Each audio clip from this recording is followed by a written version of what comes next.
যদি অরুণোদয় আসনে দেওয়ার ওদের কাছে যদি পলিসি থাকতো, গত ফেব্রুয়ারি মাসে আসাম বিধানসভার ওখানে একটা বাজেট সেশন হয়ে গেল। সেই বাজেট সেশনে আমরাও বিধানসভার মজিয়ায় ছিলাম। ওখানে অরুণোদয় আসনের নামে কোনো আসনি দেওয়া হইল না।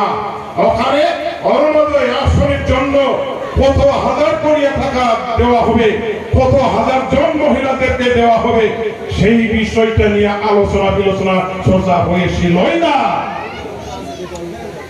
কত বড় স্কিম! সেই স্কিমটা যদি কার্যকরী করতে লাগে, তাহলে গভর্নমেন্ট আগে কি করা লাগে?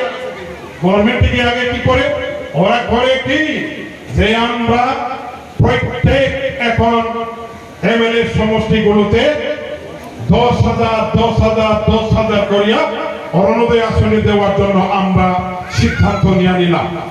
বিধানসভায় সেই সিদ্ধান্ত প্রথম নিতে হবে।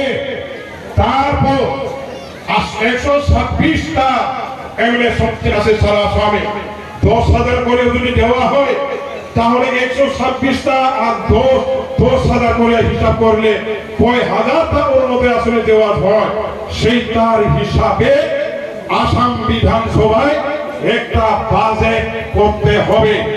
সেই বাজেটে দেখা যাচ্ছে যে আমাদেরকে বছরে বছরে অরুণোদয় আসন দেবার নামে 1,000 কোটি টাকার প্রয়োজন আছে।